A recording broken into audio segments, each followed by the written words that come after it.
एकता का बल मिला, हम तो अमर हो गए। पग पग पर देते हो प्रभु साथ मेरा, पग पग पर देते हो प्रभु साथ मेरा। धन्यवाद तेरा प्रभु, धन्यवाद तेरा, धन्यवाद तेरा प्रभु, धन्यवाद तेरा।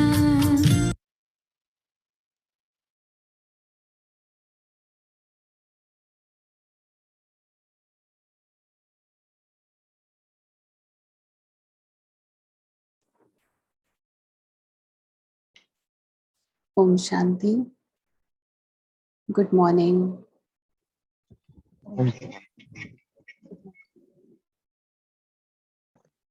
ओम शांति। गुड मॉर्निंग दीदी। हैप्पी सतगुरुवार। हैप्पी सतगुरुवार।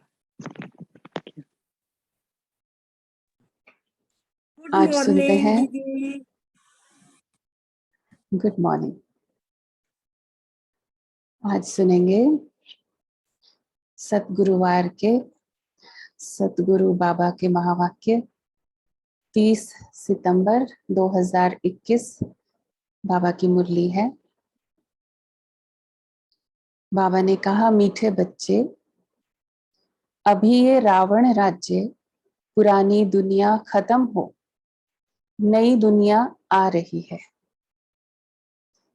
अभी ये रावण राज्य पुरानी दुनिया खत्म हो, नई दुनिया आ रही है। इसलिए श्रीमत पर चल, पवित्र बनो तो श्रेष्ठ देवी देवता बनेंगे।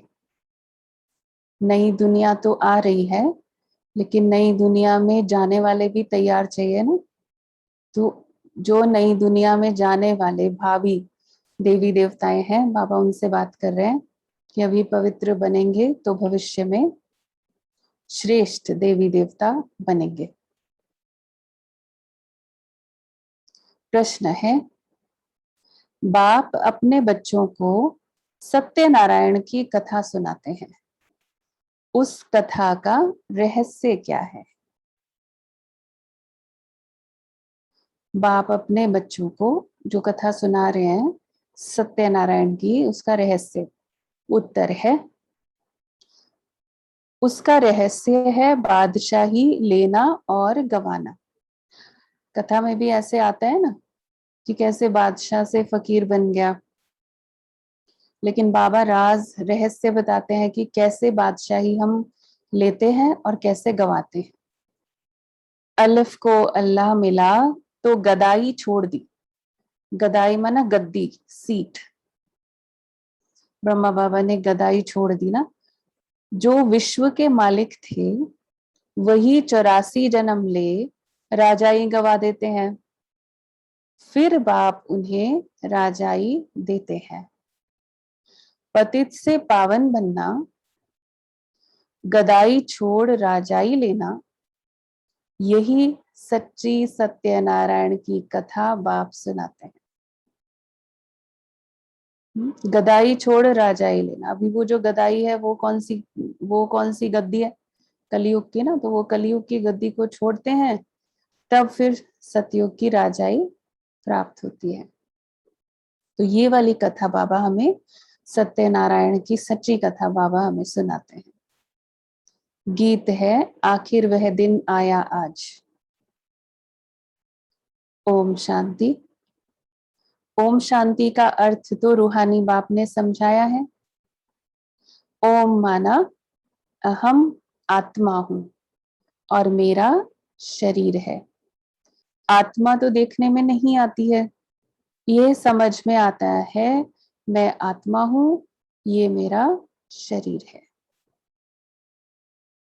आत्मा में ही मन बुद्धि है, शरीर में बुद्धि है? शरीर में बुद्धि नहीं है। शरीर में क्या है? ब्रेन है। और ब्रेन तो सिर्फ इंस्ट्रूमेंट है, ब्रेन थोड़ी सोचता समझता है। उसमें जो आत्मा बैठी है, उसके अंदर जो मन और बुद्धि है, वो सोचने और समझने का काम कर रहे हैं। ब्रेन तो केवल हार्डवेयर है। हार्डवेयर का काम नहीं है सोचना या समझना। तो मेडिकल साइंस क्या पढ़ाएगी आपको? हार्डवेयर की नॉलेज है सिर्फ, उसके अंदर जो सॉफ्टवेयर है उसके बारे में बाबा बताते हैं। तो बाबा कहते हैं आत्मा में ही संस्कार अच्छे व बुरे रहते हैं, मुख्य है आत्मा। उस आत्मा को कोई देख नहीं सकते, शरीर को आत्मा देखती है, आत्मा को शरीर नहीं देखता, क्योंकि देखने वाली तो आत्मा है, वो शरीर को देखती है। कितना बाबा गहराई से बता रहे हैं ताकि हमारे अंदर वो अवेयरनेस रहे, स्मृति रहे। अभी जब मैं देख रही हूँ, चाहे अपने को या दूसरे को, देखने वाली मैं आत्मा हूँ। ये ओम शांति का ही अर्थ चल रहा है सारा। बाबा ने कहा ना, बाबा ने ओम शांति का अर्थ बताया है। तो आत्मा देखी नहीं जाती, शरीर देखा जाता है। शरीर देखने में आता है, आत्मा देखने में नहीं आती, लेकिन देखने वाली आत्मा है। वैसे ही आत्मा का जो फादर है, सेकंड लेसन शुरू हो गया, परमात्मा का परिचय।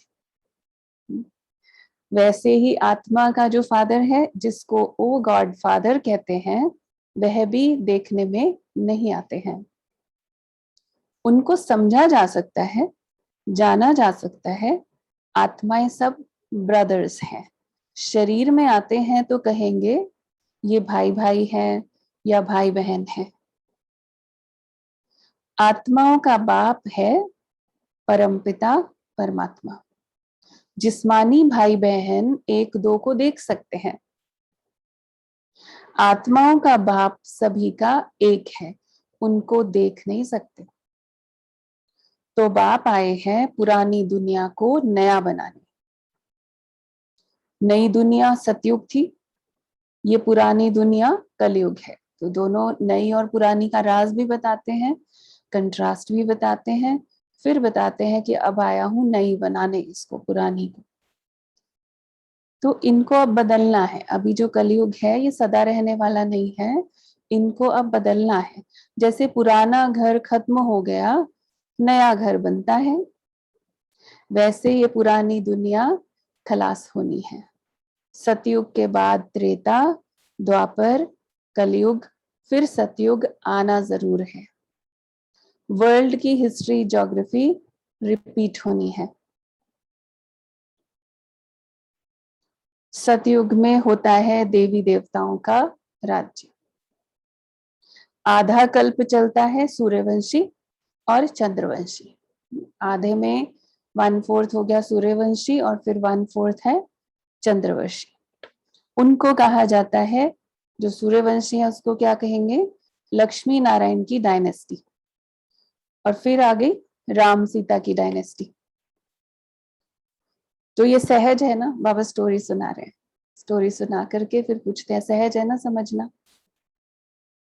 फिर द्वापर कलयुग में और धर्म आते हैं। त्रेता तक भी एक ही धर्म है, फिर उसके बाद धीरे धीरे और धर्म आते हैं। फिर क्या होता है? और धर्म आ गए एक तरफ, तो वो जो अब आएंगी ऊपर से आत्माएं। अब बाकी जो देवी देवता वाली आत्माएं थी सतयुग त्रेता वाली, उनका क्या होगा? तो बाबा कहते फिर देवी देवताएं जो पवित्र थे वह अपवित्र बन जाते हैं, क्योंकि वो तो ऑलरेडी तब तक इतने जन्म ले चुके हैं, 2500 वर्ष का पाठ बजा चुके हैं। और कोई है जो अभी उतर रहे हैं, द्वापर में ऊपर से आ रहे हैं या कलयुग में आ रहे हैं। तो फिर जो शुरू वाले हैं वो तब तक अपवित्र बन जाते। इनको कहा जाता है रावण राज्य। इसलिए बाबा समझाते हैं अभी कहाँ बैठे हो, पता होना चाहिए ना कि अपने राज्य में नहीं बैठे, अभी रावण के राज्य में बैठे। रावण को वर्ष वर्ष जलाते हैं, परंतु जलता है, हर वर्ष जला रहे हैं परंतु जलता ही नहीं। इसीलिए तो अगेन अगेन फिर जलाने की जरूरत पड़ती है। ये है सबका बड़ा दुश्मन, इसलिए उनको जलाने की रस्म पड़ गई है। भारत का नंबर 1 दुश्मन है रावण, और नंबर 1 दोस्त सदा सुख देने वाला है खुदा। नंबर 1 दुश्मन भी बता दिया, नंबर 1 दोस्त भी बता दिया। दोनों का पता होना चाहिए। खुदा को दोस्त कहते हैं ना, इस पर एक कहानी भी है। तो खुदा है दोस्त, खुदा दोस्त की एक कहानी है। रावण है दुश्मन, खुदा दोस्त को कभी जलाएंगे नहीं, दोस्त को थोड़ी जलाया जाता है, दुश्मन को जलाते हैं ना। रावण दुश्मन है, इसलिए 10 शीश वाला रावण बनाकर उनको वर्ष वर्ष जलाते हैं। कौन से 10 सिर है वो भी बाबा ने राज बताया ना। 5 विकार फीमेल के, 5 विकार मेल के, दोनों मिलाकर के रावण राज्य हो रहा है ना अभी। तो वो 10 सिर है रावण के। गांधी जी भी कहते थे हमें राम राज्य चाहिए। राम राज्य में है सुख और रावण राज्य में है दुख। अगर सुखी होते तो फिर तो ये बात याद नहीं करते ना कि हमें राम राज्य चाहिए। और राम राज्य को ही क्यों याद कर रहे हैं, क्योंकि कहीं ना कहीं आत्मा को अंदर में स्मृति आती है ना कि राम राज्य माना सुख की दुनिया कभी थी। जो चीज कभी एग्जिस्ट करती थी उसी को हम दोबारा से एक्सपेक्ट करेंगे ना कि ऐसा होना चाहिए। इन अदर वर्ड्स आप देखो, जो चीज हमने देखी हुई है, अनुभव की हुई है, टेस्ट की हुई है, उसी की इच्छा होगी। जो चीज कभी देखी ही नहीं उसकी इच्छा नहीं हो सकती है। वो तो कॉन्सेप्ट ही नहीं है। फिर कॉन्सेप्ट कहाँ से क्रिएट होता है? कहीं ना कहीं अंदर से एक आवाज जो आती है, वो आवाज किसको आती है? जिन्होंने उस दुनिया को एक्सपीरियंस किया हुआ है। राम राज्य में है सुख, रावण राज्य में है दुख। अब ये कौन बैठ समझाते हैं? ये सारी बात कौन समझा रहा है? पतित पावन बाप शिव बाबा ब्रह्मा दादा। बाबा हमेशा सही करते हैं, सही माना सिग्नेचर्स करते हैं बाप दादा। प्रजापिता ब्रह्मा भी तो सबका होगा, जिसको एडम कहा जाता है। उनको ग्रेट ग्रेट ग्रैंडफादर कहा जाता है। मनुष्य सृष्टि में प्रजापिता हुआ, ठीक है। मनुष्य सृष्टि के हिसाब से अगर देखें, प्रजापिता ब्रह्मा द्वारा ब्राह्मण। ग्रेट ग्रेट ग्रैंडफादर का कॉन्सेप्ट समझा रहे हैं बाबा कि क्यों ग्रेट ग्रेट ग्रैंडफादर कहा जाता है। अभी सृष्टि रचना के समय अगर देखें, वो हो गया पिता, प्रजा का पिता, प्रजापिता ब्रह्मा। तो उनके द्वारा ब्राह्मण, फिर ब्राह्मण से देवी देवता बनते हैं। ब्राह्मण रचे गए उनके द्वारा, इसलिए वो उनका पिता हो गया, प्रजापिता। और फिर वही ब्राह्मणों में से फिर देवी देवता बनते, फिर देवता क्षत्रिय वैश्य शूद्र बन जाते हैं। इनको कहा जाता है प्रजापिता ब्रह्मा, मनुष्य सृष्टि का बड़ा। ग्रेट ग्रैंडफादर कहते हैं ना अपने पूर्वजों को। तो सृष्टि की शुरुआत कहाँ से हुई? सृष्टि की शुरुआत हुई जब शिव बाबा आए, उसी को शुरुआत माना जाएगा ना कि न्यू क्रिएशन अभी शुरू हो रही है, नई रचना रचने हैं बाबा आकर के। तो वो किसके द्वारा रची? ब्रह्मा द्वारा। अभी सिर्फ मनुष्य रूप में देखें, इधर मनुष्य सृष्टि को देखें, आत्माओं के रूप में अगर देखते हैं फिर तो शिव बाबा फादर और सब बाकी सब बच्चे, फिर तो और कोई तीसरा रिश्ता नहीं है। लेकिन जब मनुष्य सृष्टि को देखते हैं तो मनुष्य सृष्टि में पहली पहली रचना ब्रह्मा, फिर वो प्रजापिता बना। फिर आगे की जनरेशन के हिसाब से देखो तो ये पूरा जीनोलॉजिकल ट्री हो गया ना। अकॉर्डिंग टू दैट ब्रह्मा क्या हो गया? Great great grandfather. पूरी सृष्टि चक्र की यहाँ से रचना शुरू हुई, फिर आगे आगे उसकी ब्रांचेस निकलती जाएंगी, अंत तक विस्तार होता जाएगा। तो वो सभी का ग्रेट ग्रेट ग्रैंडफादर है। कोई जाने, कोई माने, कोई ना माने, लेकिन ये सत्य है। प्रजापिता ब्रह्मा के कितने ढेर बच्चे हैं? बाबा बाबा कहते रहते हैं, सभी बाबा बाबा कहते हैं। ये है साकार बाबा। शिव बाबा है निराकार बाबा। गाया भी जाता है प्रजापिता ब्रह्मा द्वारा नई मनुष्य सृष्टि रचते हैं। ये है पतित दुनिया, रावण राज्य। अब रावण की आसुरी दुनिया खत्म हो जाएगी। उसके लिए ये महाभारत लड़ाई है। महाभारत लड़ाई का भी उद्देश्य है, लक्ष्य है, जो उन्होंने शास्त्रों में दिखाई है महाभारत लड़ाई, उसका कोई लक्ष्य समझ में नहीं आता है। क्यों नहीं समझ में आता है? क्योंकि उसके बाद फिर क्या हुआ वो नहीं दिखाई दे रहा, कि इतना बड़ा युद्ध कराया भगवान ने और उसके बाद फिर क्या हुआ। तो बाबा कहते हैं फिर सतयुग में इस रावण दुश्मन को कोई जलाएंगे ही नहीं, रावण होगा ही नहीं। मतलब बाबा कह रहे हैं जो महाभारत युद्ध अभी लगना है उसका, इस लड़ाई का लक्ष्य क्या है, ये रावण की दुनिया समाप्त होनी है और नई दुनिया आनी है। रावण होगा ही नहीं, रावण ने ही ये दुख की दुनिया बनाई है। ऐसे नहीं जिनके पास पैसे बहुत हैं, बड़े बड़े महल आदि हैं, वह स्वर्ग में है। सोचो अगर वो स्वर्ग में है, ऐसा नहीं है। बाप समझाते हैं भल किसके पास करोड़ हैं परंतु शांति नहीं है। पैसे आदि तो सब मिट्टी में मिल जाने वाले। मतलब इस समय है ही दुख की दुनिया, रावण के राज्य में बैठे हैं, सुख नहीं हो सकता है। तो इसको भी एक्सेप्ट करेंगे तभी इसको परिवर्तन करने की कोशिश करेंगे। तो इसलिए इवन बाबा कहते हैं किसी के पास पैसे हैं, धन संपत्ति है, तो भी कोई ना कोई प्रकार का दुख तो सबको है।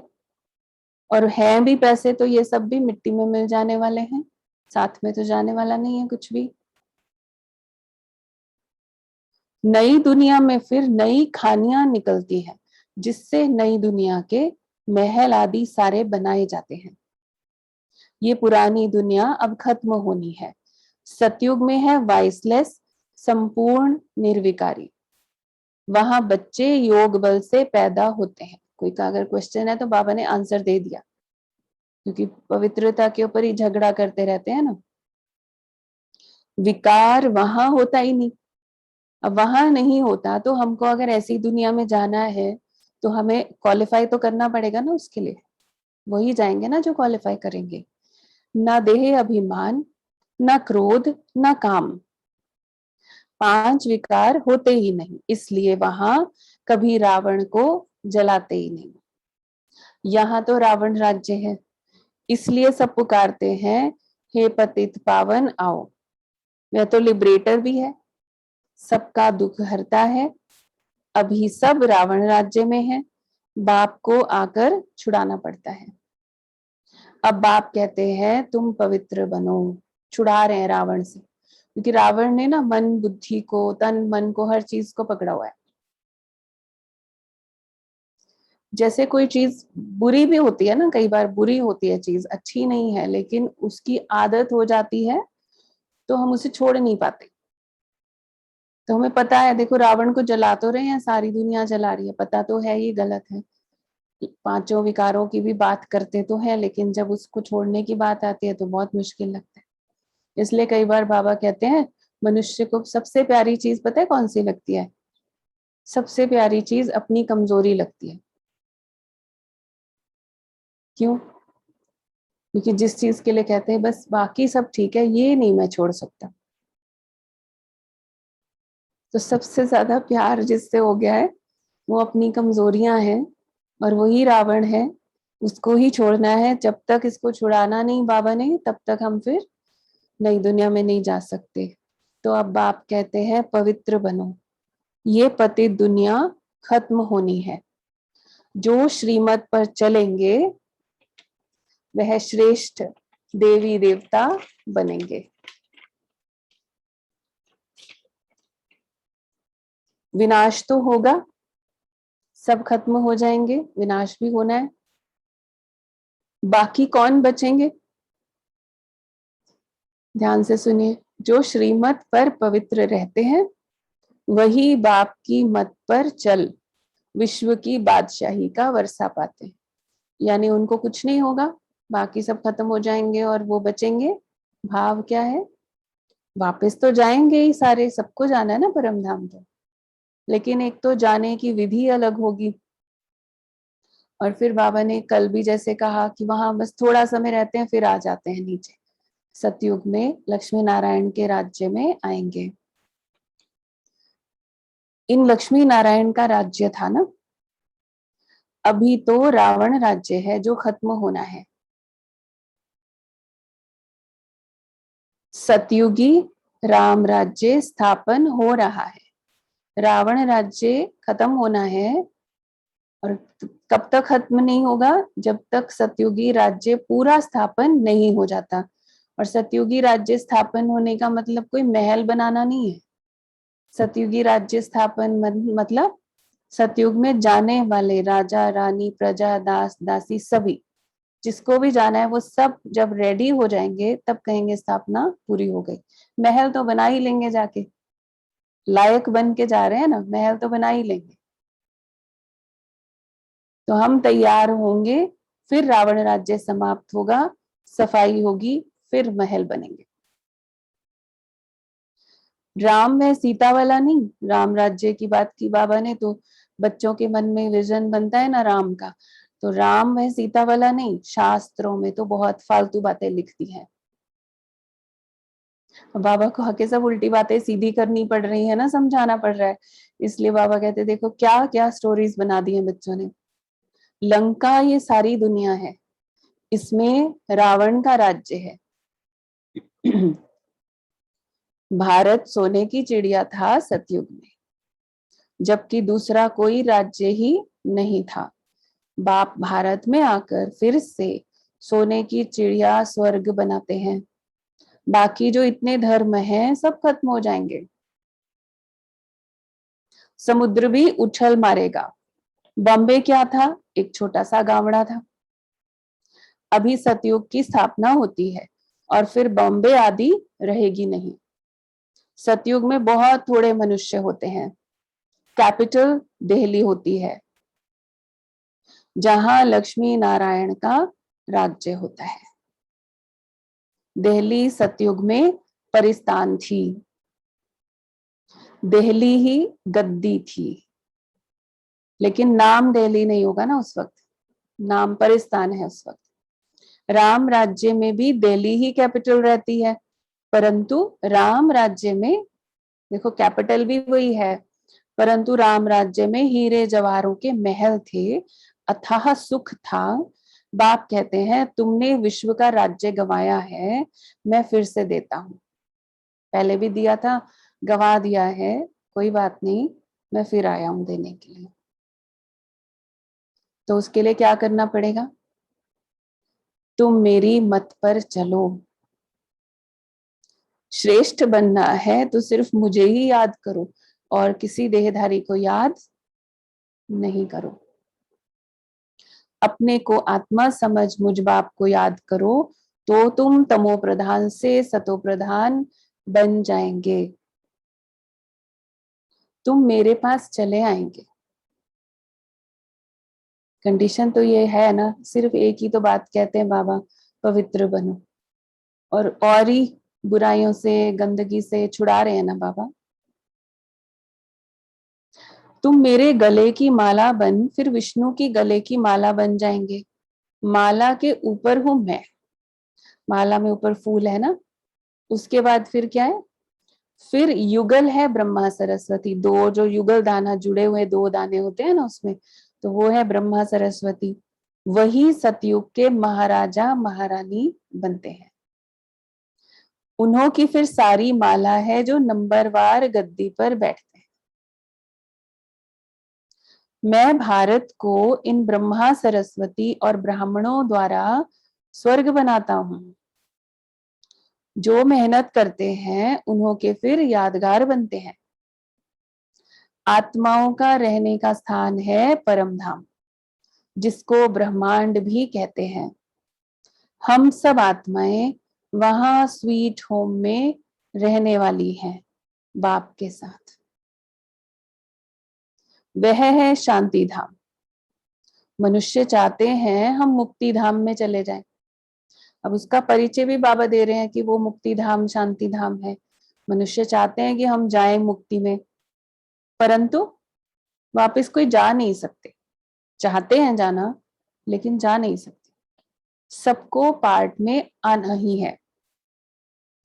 तब तक बाप तुमको तैयार करते रहते हैं। जब तक सारे ऊपर से नीचे नहीं आ जाते, सबको आना है ना, कोई एक भी नहीं रहेगा जो ऊपर ही बैठा रहे। सबको आना है, तो जब तक नहीं आ जाते वो, तब तक हमारे पास तैयारी का टाइम है। तब तक बाबा कहते हैं आपको बाबा तैयारी कराते रहते हैं। तुम तैयार हो जाएंगे, देखो पूरा कैलकुलेशन है टाइम का। जब तुम तैयार हो जाएंगे तो वहां जो भी आत्माएं हैं वह सब आ जाएंगी, सारी आ गई, फिर खलास है ना, फिर वापस जाने का समय हो गया ना। ड्रामा भी पूरा हो गया, सारे आ भी गए, हमारी तैयारी भी पूरी हो गई, फिर क्या रहा, फिर वापस जाने का समय शुरू हो गया। तुम जाकर नई दुनिया में राज्य करेंगे, फिर नंबरवार चक्र चलेगा। गीत में भी सुना है ना, आखिर वह दिन आया आज। भक्ति मार्ग में धक्के खाते रहते थे। बाप है ज्ञान सूर्य, ज्ञान सूर्य प्रगटा, अभी तुम्हारी बुद्धि में सृष्टि के आदि मध्य अंत का ज्ञान है ना। ज्ञान सूर्य प्रगटा, अज्ञान अंधेर विनाश। ज्ञान सूर्य आया तो फिर अंधेरा तो अपने आप समाप्त होता है। लेकिन वो ज्ञान सूर्य कौन है, कब आता है, कैसे आता है, ये खुद ही आकर बताते हैं। जानते हो जो भारतवासी नरकवासी हैं वह फिर स्वर्गवासी बनेंगे। बाकी इतनी सब आत्माएं शांति धाम में चली जाएंगी। समझाना बहुत थोड़ा है। अलफ बाबा बे बादशाह, यही तो बताना है। अलफ द्वारा बादशाही मिल जाती है, गदाई खत्म हो जाती है। तो यहाँ की गदाई है, यहाँ की गद्दियां तो कोई भी नहीं बचेंगे, जिसके लिए झगड़ा करते रहते हैं ना अभी पोजीशंस के लिए, ये सब खत्म होनी है। उसकी कहानी बाप बैठ समझाते हैं, कैसे बादशाही मिलती है और गदाई समाप्त होती है, इसकी कहानी बाबा कहते बाबा बैठ समझाते हैं अभी। ये है सच्ची सत्यनारायण की कथा। बाकी सब है दंत कथाएं। बाबा ही नर से नारायण बनने के लिए ये ज्ञान सुनाते हैं। हिस्ट्री ज्योग्राफी है ना। लक्ष्मी नारायण का राज्य कब शुरू हुआ, कब तक चलेगा, तो कथा भी हुई ना। जो विश्व पर राज्य करते थे वह 84 जन्म लेकर बिल्कुल ही तमो प्रधान बन गए हैं। कथा सुना रहे हैं बाबा। ये है सच्ची सत्यनारायण की कथा, कि जो सत्यनारायण सच सच में जो नारायण लक्ष्मी नारायण थे, वो फिर कैसे 84 जन्म लेकर के तमो प्रधान बन जाते हैं। ना राजाई भी गवाने का रीजन भी बता रहे हैं ना, कि जब पवित्र है तब राजाई है, जब पवित्रता ही नहीं रही, तमो प्रधान बन गए, तो राजाई संभालने के लायक नहीं रहे ना फिर। अभी बाप कहते हैं मैं वही राज्य फिर से स्थापन करता हूं। तुम कैसे पतित से पावन, पावन से पतित बनते हो, वह सारी हिस्ट्री ज्योग्राफी समझाते हैं। पहले पहले सूर्यवंशियों का राज्य, फिर चंद्रवंशियों का, उनके बाद दूसरे भी बौद्धि, इस्लामी, फिर क्रिश्चियंस आए। फिर वह देवी देवता धर्म जो था सो गुम हो गया। कथा सुना रहे हैं आज बाबा, सत्यनारायण की कथा चल रही है। फिर वह देवी देवता धर्म जो था सो गुम हो गया। फिर वर्ल्ड की हिस्ट्री ज्योग्राफी रिपीट होगी। शास्त्रों में ब्रह्मा की आयु 100 वर्ष दिखाई हुई है। ये जो ब्रह्मा है जिसमें बाप बैठ वर्षा देते हैं, इनका भी शरीर छूट जाएगा। आत्माओं को बैठ जो आत्माओं का बाप है वह सुनाते हैं। जिसमें बैठकर सुना रहे हैं वो भी जाना है, उसको भी जाना है। लेकिन बात यह है कि कौन सुना रहा है और कौन सुन रहा है, वो इम्पोर्टेंट है। जो सुना रहा है वो शिव बाबा है, उसमें बैठ के जो सुना रहा है, और जो सुन रहे हैं वो फिर ट्रांसफर होकर के नर से नारायण बनते हैं। सत्यनारायण की कथा है। तो जो सुनाते हैं आत्माओं को बैठ, वही पतित पावन है। मनुष्य मनुष्य को पावन बना नहीं सकेंगे। जो खुद ही मुक्त नहीं हो सकते, वह औरों को फिर कैसे करेंगे। एक भी मनुष्य ऐसा नहीं जो खुद मुक्ति को पाले। बाबा कहते हैं सबका उद्धार करने, सबको इस दुनिया से चक्र से मुक्ति में लेकर जाने के लिए मुझे ही आना पड़ता है। साधुओं संतों सन्यासियों का भी मैं आकर उद्धार करता हूँ, तो फिर वो और किसी का उद्धार कैसे कर सकते हैं। तो बाबा कहते जो अभी खुद ही मुक्त नहीं हो सकते, वे औरों को फिर कैसे करेंगे। वह तो सब भक्ति सिखलाने वाले अनेक गुरु हैं। कोई कहेंगे फलाने की भक्ति करो, कोई कहेंगे शास्त्र सुनो, अनेकानेक मत मतांतर है। जिससे भी बात करेंगे ना, सब अपना अपना बताएंगे। इसलिए सब और ही बेसमझ बन गए। अब बाप आकर समझदार बनाते हैं। ये लक्ष्मी नारायण समझदार विश्व के मालिक थे ना, अब कितने कंगाल बन गए हैं। फिर शिव बाबा आकर नरकवासी से स्वर्गवासी बनाते हैं। बाप कितना अच्छी तरह से समझाते हैं कि यहाँ तकदीर जग जाए। बाप आते ही हैं मनुष्य मात्र की तकदीर जगाने। सब पतित दुखी है ना, सब त्राही त्राही कर विनाश हो जाएंगे। पतित हैं, दुखी हैं, सबको विनाश होना है। इसलिए बाबा कहते हैं, अब ये इंपॉर्टेंट है, विनाश तो होना ही है, सबको त्राही त्राही करना है। बाबा कहते हैं त्राही त्राही के पहले बेहद के बाप से कुछ वर्षा ले लो, कुछ तो ले लो, यथाशक्ति जितना ले सकते हो। माना बाबा को हमारे से कुछ चाहिए नहीं, दे रहा है, देने के लिए भी बाबा को इतनी रिक्वेस्ट करनी पड़ रही है कि ले लो। हमारी भलाई है, उसके लिए भी बाबा को हमें रिक्वेस्ट करनी पड़ रही है। ये जो कुछ दुनिया में देखते हो वह सब खत्म हो जाना है। जो खत्म होना है उसमें इतना ज्यादा टाइम एनर्जी इन्वेस्ट कर रहे हैं, बाबा को तरस आ रहा है कि थोड़ा टाइम एनर्जी उसमें भी लगा लो जो साथ जाना है और अनेक जन्मों के लिए जाना है। ये वाला तो जो अभी कमा रहे हो, आज शरीर छूट जाए, चाहे वो एजुकेशन है, क्वालिफिकेशन है, पोजीशन है, धन है, संपत्ति है, कुछ भी है इस दुनिया का, वो किस लिए है। जब तक यहाँ है उसके लिए शरीर निर्वाह अर्थ कमाना पड़ेगा। रहना है दुनिया में तो हमें कुछ ना कुछ यहाँ पे कर्म करना है, दैट्स ऑल। जिस दिन शरीर छूटा, इसमें से एक भी चीज साथ नहीं जानी है। और बाबा को ये देख करके तरस आ रहा है, इनका सारा समय उसी में जा रहा है। और मैं वो देने आया हूं जो अनेक जन्मों की कमाई है। कुछ तो ले लो, त्राही त्राही के पहले ले लो, क्योंकि जो एक बार विनाश शुरू हो गया फिर लेने का समय खत्म हो जाएगा। फिर थोड़ी पढ़ाई होगी, वॉर के समय पढ़ाई थोड़ी होती है। ये जो कुछ दुनिया में देखते हो ये सब खत्म हो जाना है। कोई बोलते ना हम इसमें बिजी हैं, उसमें बिजी हैं, बाबा कहते हैं ये सब खत्म होने वाला है जिसमें आप बिजी हो।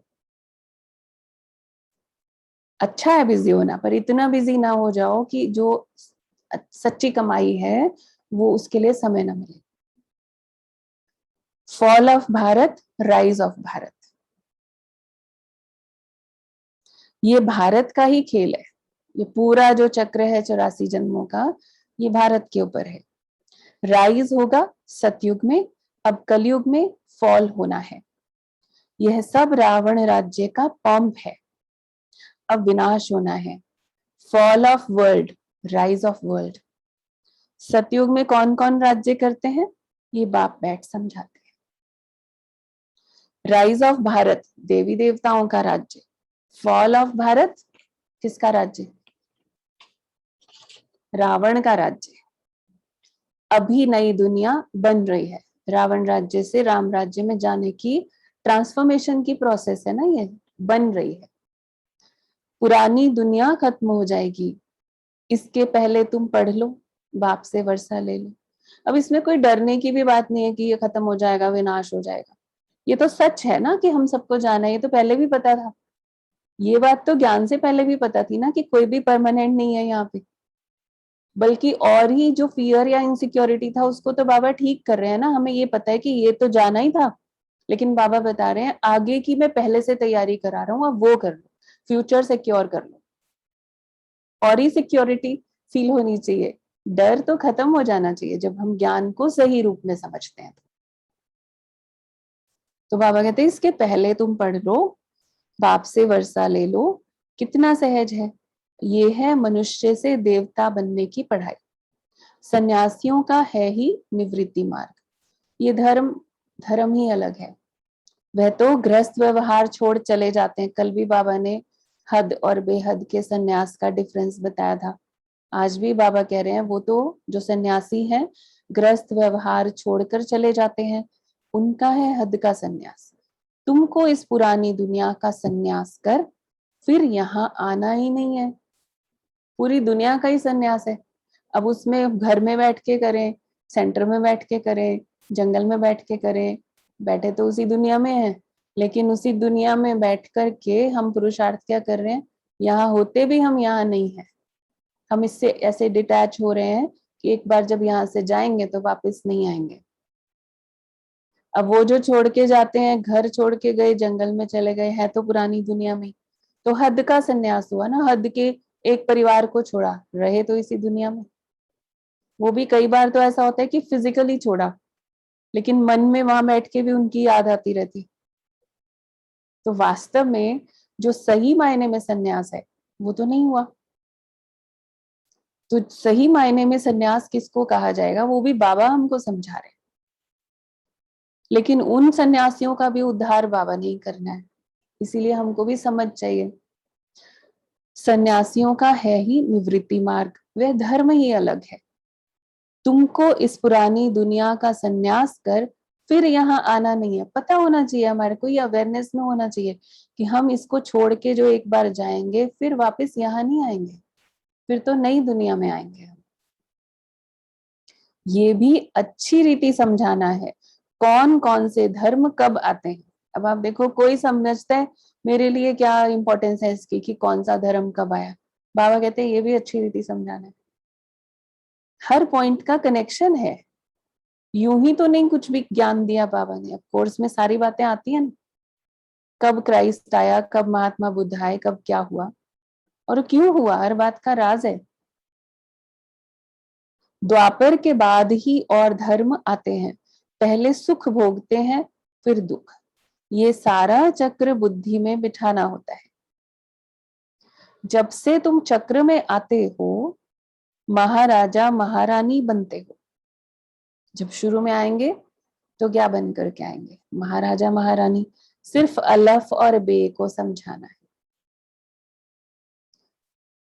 अलफ माना बाबा और बे माना बादशाही।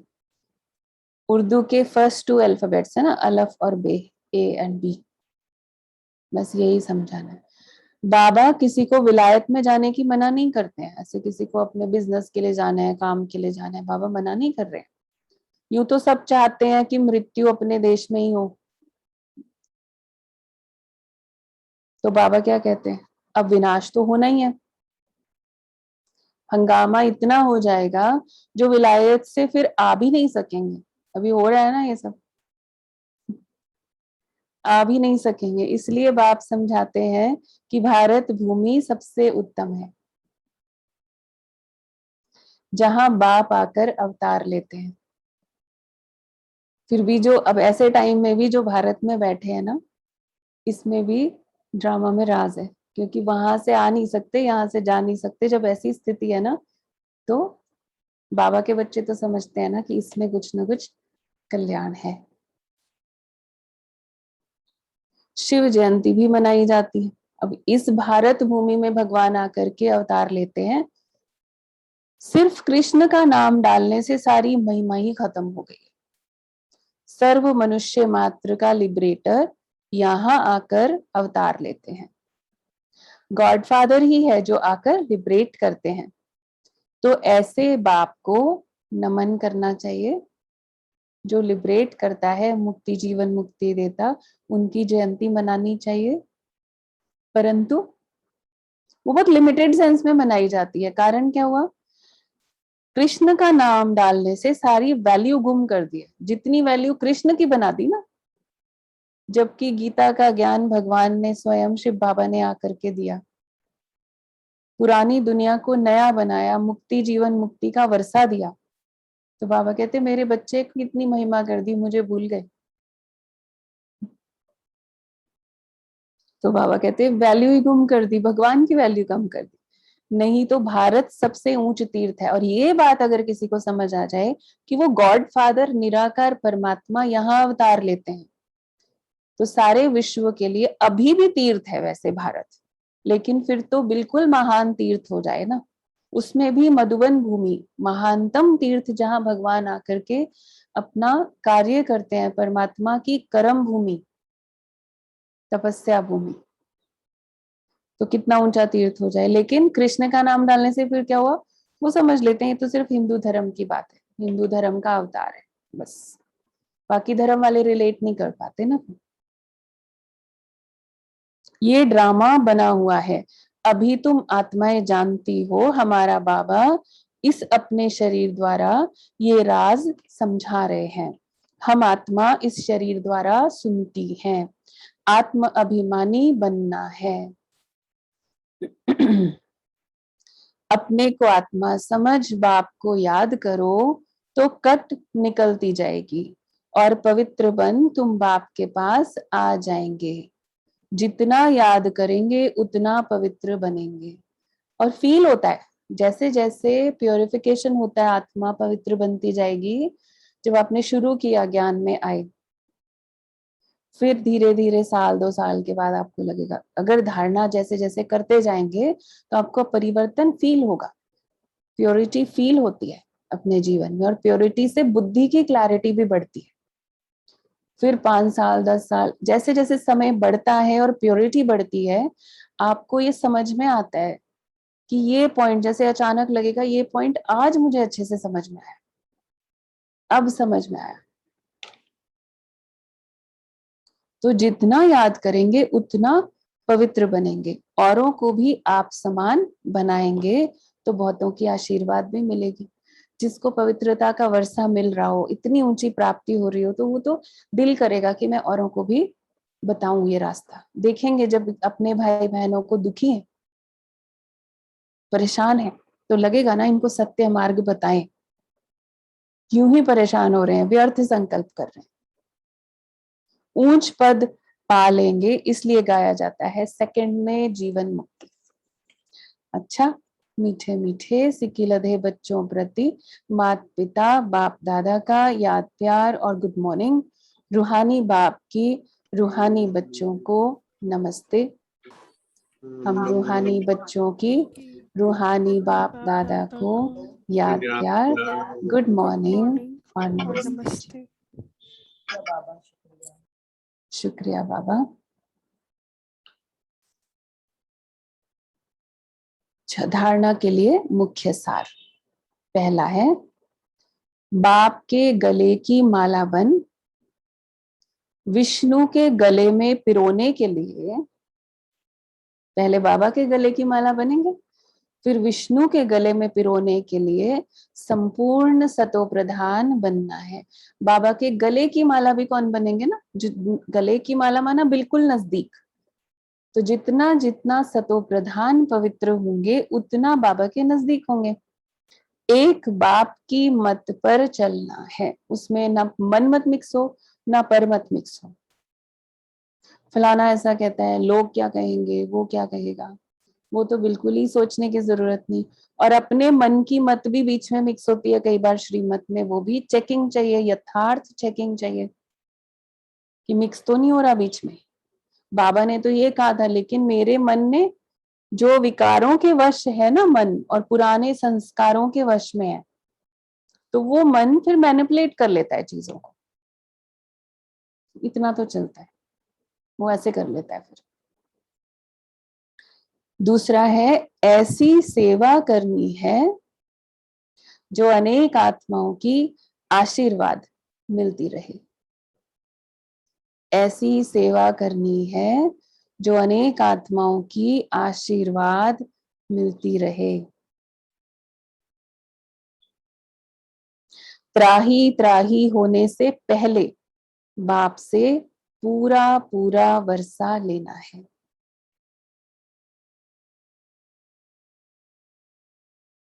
वरदान है, ताज और तिलक को धारण कर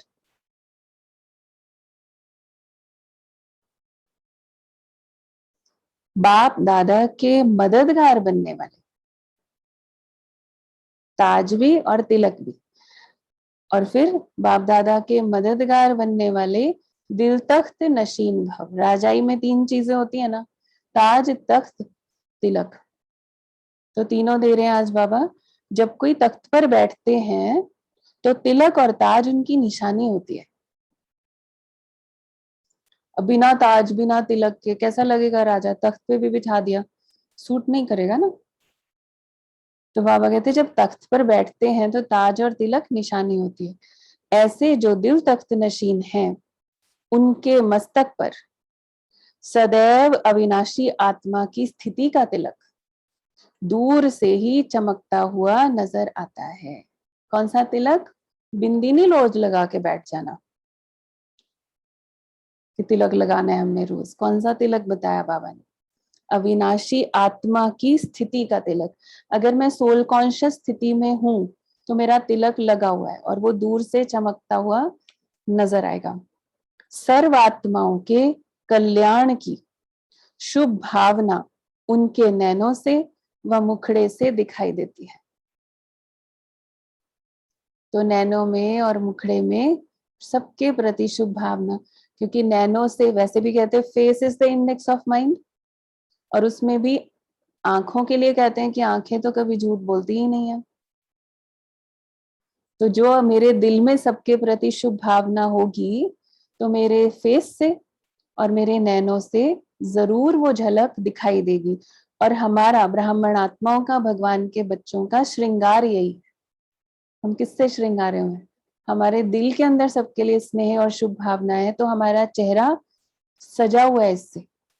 हमें और किसी श्रृंगार की जरूरत ही नहीं पड़ती। आंखों में काजल लगाने की भी जरूरत नहीं पड़ती, क्योंकि आंखों में क्या है, नैनों में क्या है? एक तो बाबा बसता है, और दिल में क्योंकि सबके प्रति शुभ भावना है तो चमक भी आ जाती है। तो वो बाबा कह रहे हैं वो मुखड़े से दिखाई देगी। उनका हर संकल्प, वचन और कर्म बाप के समान होता है। उनका हर संकल्प, वचन और कर्म बाप के समान हो गया ना। जैसे बाबा सबके प्रति, बाबा के कैसे थॉट्स हैं, हर बच्चे के प्रति बाबा कैसे सोचते हैं, अगर हम भी वैसा ही बन जाएं, संकल्प, वचन और कर्म, और तीनों में भी समानता। अच्छा, स्लोगन है, सरल याद के लिए सरलता का गुण धारण करो, संस्कारों को सरल बनाओ।